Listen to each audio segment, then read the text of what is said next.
CM Manohar Lal Khattar विशेष चर्चा कर रहे हैं, वहीं का रुख करते हैं।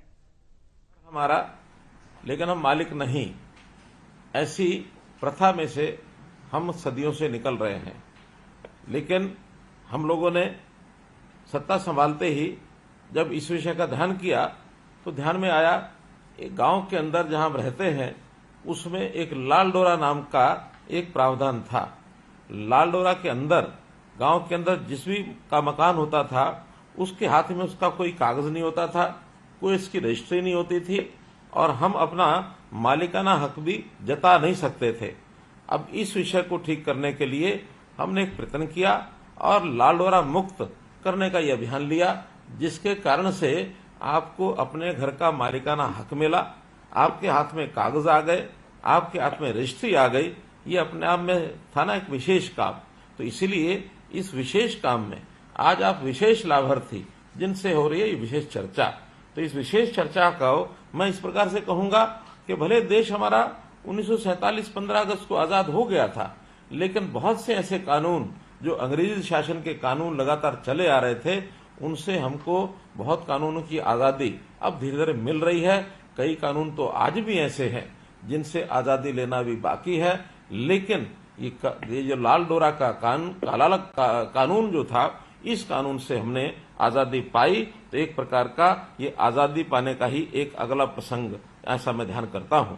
मैं आपको बताना चाहूंगा कि हमने वर्ष 2019 में विधानसभा के चुनाव के दौरान अपने चुनावी घोषणा पत्र में ये वादा किया था कि हम लाल डोरा के अंदर जो भी मकान है लोगों के, उनको उनका मालिकाना हक दिलाएंगे, उनको उनका प्रॉपर्टी रिकॉर्ड जो है वो दर्ज कराएंगे। और हमने ये जो दायित्व है इसको पूरा किया और जब इसके बाद 25 दिसंबर को इस वायदों को पूरा करने के लिए हम आगे बढ़े और हमने 26 जनवरी 2020 को जिला करनाल का गांव सिरसी, वहां से ये पहला कार्यक्रम ये लॉन्च किया और एक व्यक्ति को प्रधानमंत्री जी ने स्वयं उनके हाथ में रजिस्ट्री दी।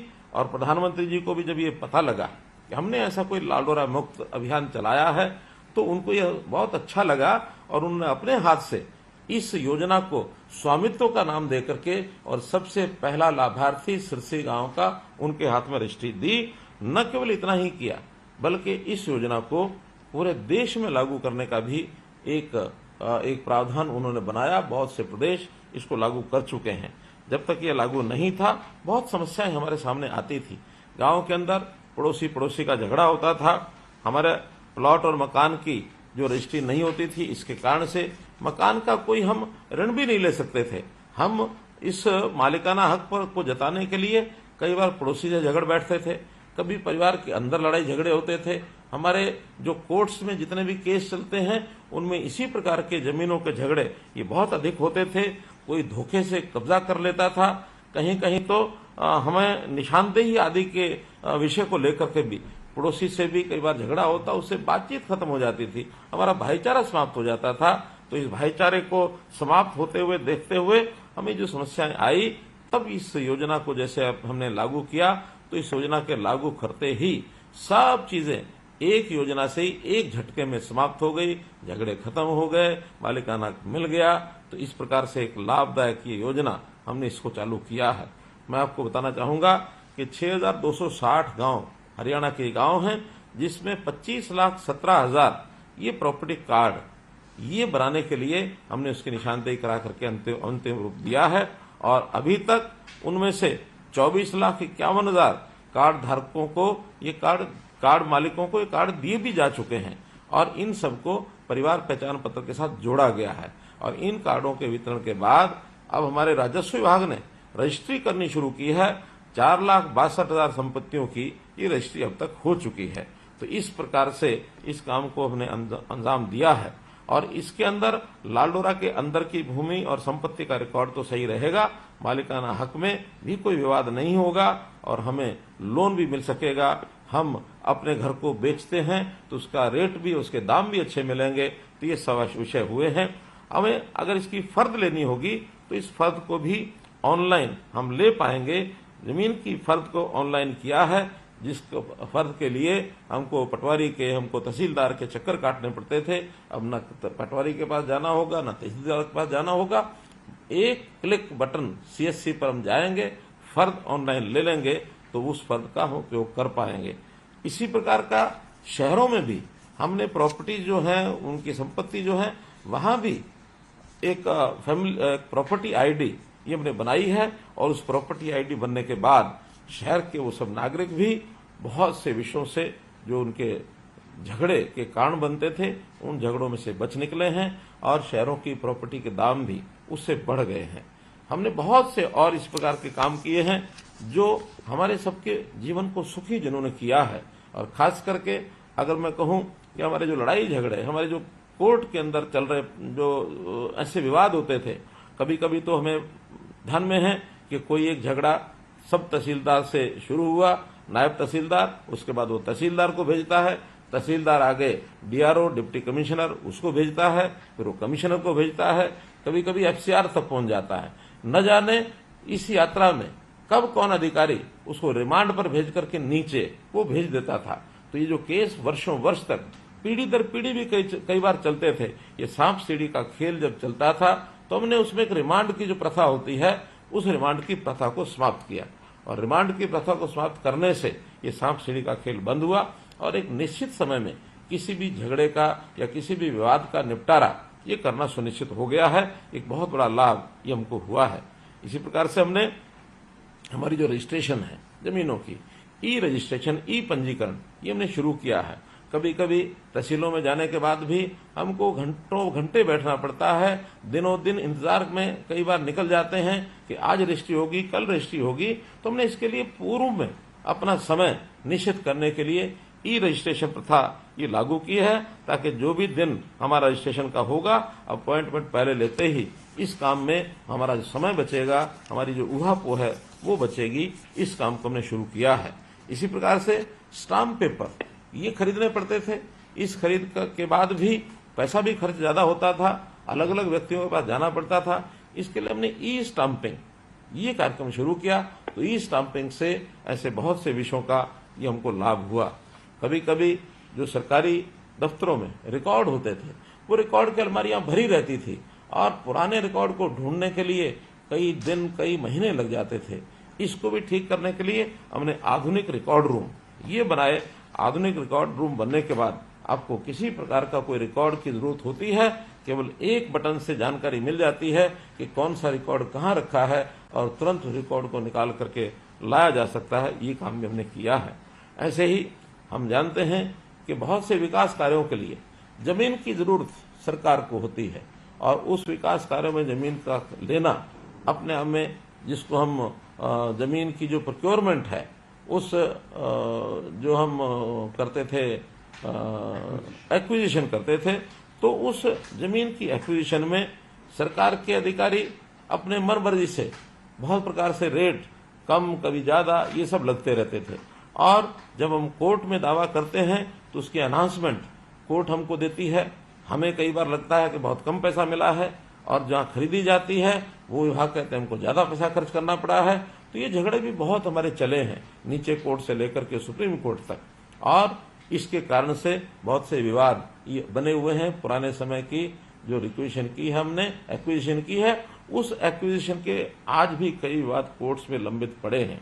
नई एक प्रथा शुरू की कि जमीन को सरकार को भी अगर खरीदना है, सरकार के किसी विभाग को खरीदना है, तो हमने ई भूमि पोर्टल ये शुरू किया कि ई भूमि पर किसी विभाग को चाहिए वो अपनी जरूरत बता सकते हैं, किसी किसान को, किसी भू मालिक को अपनी जमीन को बेचना है वो पंजीकरण करा सकते हैं।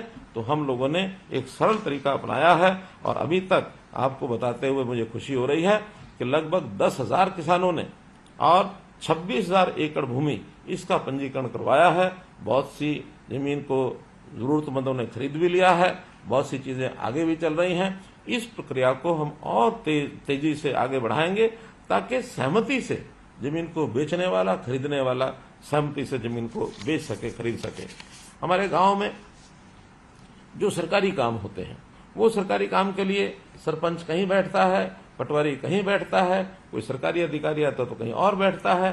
तब ध्यान में आया कि क्या जब प्रदेश सरकार का सचिवालय चल सकता है, जिले का सचिवालय चल सकता है, सब डिवीजन का सचिवालय चल सकता है, तो गांव का सचिवालय क्यों नहीं चल सकता। हमने ग्राम सचिवालय इसकी प्रथा शुरू की और ग्राम सचिवालय में एक स्थान पर वहीं पटवारी बैठेगा, वहीं हमारा सरपंच उसका ऑफिस होगा, वहीं कोई और बाहर से सरकारी अधिकारी आएगा तो वहां पर होगा, कोई कमरा होगा तो वहां हमारे जो अन्य संगठन है, महिला संगठन है, उनकी बैठक हो सकती है।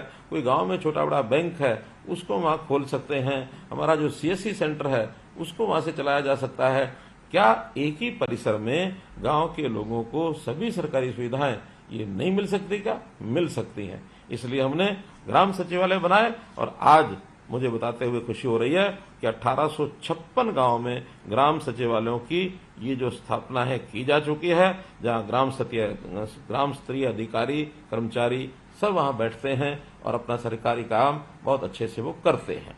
ऐसे गांव के अंदर कनेक्टिविटी, आज हर गांव में मोबाइल की भी जरूरत है, हर गांव में इंटरनेट की जरूरत है और इस इंटरनेट को और मोबाइल के लोगों को और खास करके सरकारी कामों के लिए हमने ऑप्टिकल फाइबर केबल ये बिछाई है और 5,953 ग्राम पंचायतों में आज वाईफाई हॉटस्पॉट ये भी लगाए जा चुके हैं, जिससे हमारी आज की ये जो सुविधाएं हैं इसको प्राप्त करने के लिए बहुत सहूलत हुई है। गांव का कोई भी व्यक्ति अपनी मांग को एक पोर्टल पर डाल करके सरकार तक पहुंचा सकता है। केवल हम किसी के पीछे लगेंगे, कोई काम लेकर के हमारा सरकार तक पहुंचाएगा और पहुंचाने वाले की भी मर्जी होती है कितना पहुंचाएगा कितना नहीं पहुंचाएगा। हमने ये सुविधा हर गांव के नागरिक को ये दी है और ग्राम दर्शन पोर्टल ये बनाया है। 2 अक्टूबर 2020 को इसका हमने शुभारंभ किया था और हजारों की संख्या में ग्राम दर्शन पोर्टल पर मांग जो है नागरिकों की, उनकी शिकायतें, उनके सुझाव ये सब हमको प्राप्त हुए हैं और लगातार उसका समाधान हम कर रहे हैं। हम गांव-गांव जाकर के लोगों से जो उनकी मांगे पूछते हैं, चाहे हमारे मंत्री हों, चाहे हमारे सांसद विधायक हों, वो सब भी एक नया पोर्टल हमने जन संवाद पोर्टल बनाया है, उसमें उनकी मांगों को डाल करके और हर विभाग में सीधा हम भेज देते हैं ताकि वहां से उनका जो निवारण है, उस काम का जो विकास का काम है उसका पूरा हो सके। ये सब काम भी हम कर रहे हैं। ऐसे सब कामों को करते हुए हमने हर व्यक्ति की भी पहचान बनाई है, हर परिवार की भी पहचान बनाई है। परिवार पहचान पत्र जो मैं कहूंगा कि खास करके गरीब आदमियों के लिए, इसको मैं अंग्रेजी में अगर कहता हूं तो protection of poor people, protection of poor people, ये उसमें से एक नया जो हमको विकास का काम ध्यान में आया है ताकि हर व्यक्ति की जितना डाटा है, हर परिवार का जितना डाटा है, वो सब एक स्थान पर लाने के बाद कोई भी जो हम सरकारी योजना का लाभ उठाने के लिए उसका रजिस्ट्रेशन कराएंगे, हमको केवल अपना परिवार पहचान पत्र और नाम बताना है, बाकी बातें सब अपने आप हो जाती हैं। इसी प्रकार से हर खेत, उसकी फसल का पंजीकरण, मेरी फसल मेरा ब्यौरा, ये हमने किया है ताकि इसका भी जो लाभ है हमको तुरंत मिल जाए। एक रजिस्ट्रेशन के माध्यम से उसकी प्रक्रिया तय की है। कभी हमको अपना फसल को बेचने जाना होता है, फसल खराब हो गई है तो उसका मुआवजा उठाना है। ऐसी हरियाणा की कुल 89 लाख एकड़ भूमि, इसका पंजीकरण पूरा का पूरा हर साल 2 बार करने की प्रक्रिया ये पहली बार हमने अब शुरू की है और इस प्रक्रिया में मुझे प्रसन्नता है कि 75% से ऊपर काम हो गया है। 88 लाख का।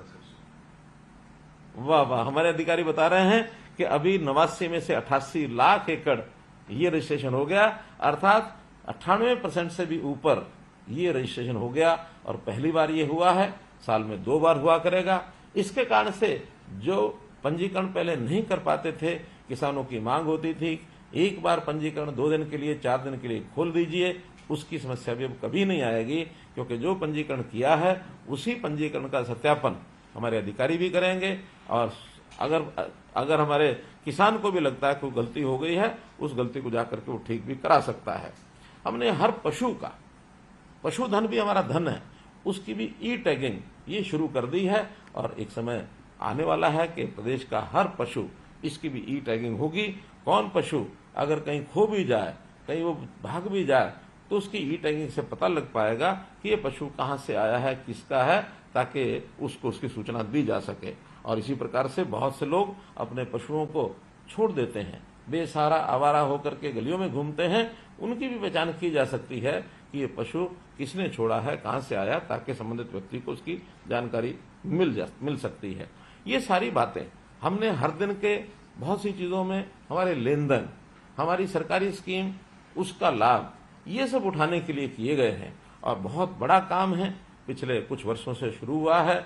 बहुत जल्दी इसको एक सुनिश्चित लाभ उठाने के लिए इसको पूर्ण रूप दिया जाएगा। हाँ, इतने बड़े काम में ये स्वाभाविक है, कुछ त्रुटियां, कुछ कमियां ये भी रहती हैं। तो ऐसी त्रुटियों और कमियों को ठीक करने के लिए भी हमने बहुत सा पुख्ता इंतजाम किया है।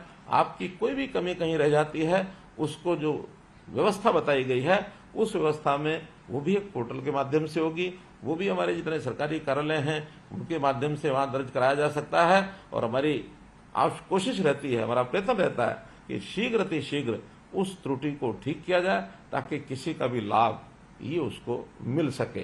याद रखना चाहिए कि हम किसी के अधिकार को दूसरा कोई हड़प जाए या उसको अपना अधिकार नहीं मिला, ये हमारी सरकार में संभव नहीं है। हर किसी को, खास करके गरीब आदमी, उसका अधिकार हम सुनिश्चित करने के लिए और इस सारी प्रक्रिया को मजबूती से लागू करेंगे। और जो कभी एक समय था अधिकार छिन जाते थे, जो कोई दबंग होता था, जो कोई ज्यादा ताकतवर आदमी होता था, वो चीजों को लेने में सक्षम हो जाता था, गरीब आदमी खिड़की तक पहुंच नहीं सकता था। आज गरीब आदमी की सरकार, गरीब आदमी की सुरक्षा, गरीब आदमी का अधिकार, इसको सुरक्षित रखने के लिए सब हम काम करेंगे। और इतने सारे काम के लिए मैं पुनः जिन लोगों ने अपने मकानों की रजिस्ट्री प्राप्त कर ली है या आने वाले समय में जिनका प्रॉपर्टी कार्ड बन गया है और उनको तुरंत रजिस्ट्री अगले कुछ महीनों में मिल जाएगी, ऐसे सबको बहुत बहुत बधाई, बहुत बहुत शुभकामना देते हुए मैं अपनी बात को समाप्त करता हूं। बहुत बहुत धन्यवाद।